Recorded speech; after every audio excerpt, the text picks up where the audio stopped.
রাঙ্গামাটি, খাগড়াছড়ি ও বান্দরবান এই তিন পার্বত্য জেলায় ৩১ অক্টোবর পর্যন্ত পর্যটকদের ভ্রমণ না করার পরামর্শ দিয়েছে প্রশাসন। তিন জেলার জেলা প্রশাসকেরা এই নির্দেশনা জারি করেন। রাঙ্গামাটি জেলা প্রশাসন থেকে গণমাধ্যমে পাঠানো এক খুদে বার্তায় উল্লেখ করা হয়, অনিবার্য কারণবশত পর্যটকদের ৮ থেকে ৩১ অক্টোবর পর্যন্ত রাঙ্গামাটি পার্বত্য জেলায় ভ্রমণ থেকে বিরত থাকার জন্য অনুরোধ করা হলো। খাগড়াছড়ির জেলা প্রশাসক ও জেলা ম্যাজিস্ট্রেট মোহাম্মদ শহীদুজ্জামানও ভ্রমণ নিষেধাজ্ঞার কথা জানান।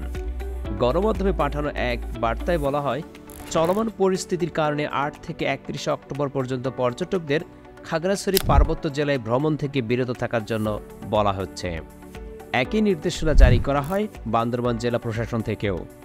পর্যটনের সঙ্গে সংশ্লিষ্ট পরিবহন মালিক শ্রমিকেরা বলেছেন, চলতি মাস থেকে রাঙ্গামাটি ও খাগড়াছড়িতে হানাহানির ঘটনার পরও বান্দরবানে পর্যটকেরা এসেছেন। পর্যটকের সংখ্যা বাড়ছিল ধীরে ধীরে। এমন সময় আবার নিষেধাজ্ঞা আরোপ করা হলো যখন পর্যটন শিল্প চাঙ্গা হয়ে উঠছিল। গত ১৮ সেপ্টেম্বর খাগড়াছড়ি শহরে মোটরসাইকেল চুরির অভিযোগে গণপিটুনিতে এক ব্যক্তির মৃত্যু হয়। এই ঘটনাকে কেন্দ্র করে খাগড়াছড়ি ও রাঙ্গামাটি জেলায় পাহাড়ি বাঙালি সংঘাত ছড়িয়ে পড়ে। গত মঙ্গলবার দুপুরে খাগড়াছড়িতে এক স্কুল শিক্ষককে পিটিয়ে হত্যার অভিযোগ ওঠে। এই ঘটনার পর সহিংসতা ঠেকাতে পাহাড়ি ও বাঙালিদের মধ্যে উত্তেজনা ছড়িয়ে পড়লে ১৪৪ ধারা জারি করে প্রশাসন। পরদিন পৌর এলাকা থেকে ১৪৪ ধারা প্রত্যাহার করা হয়।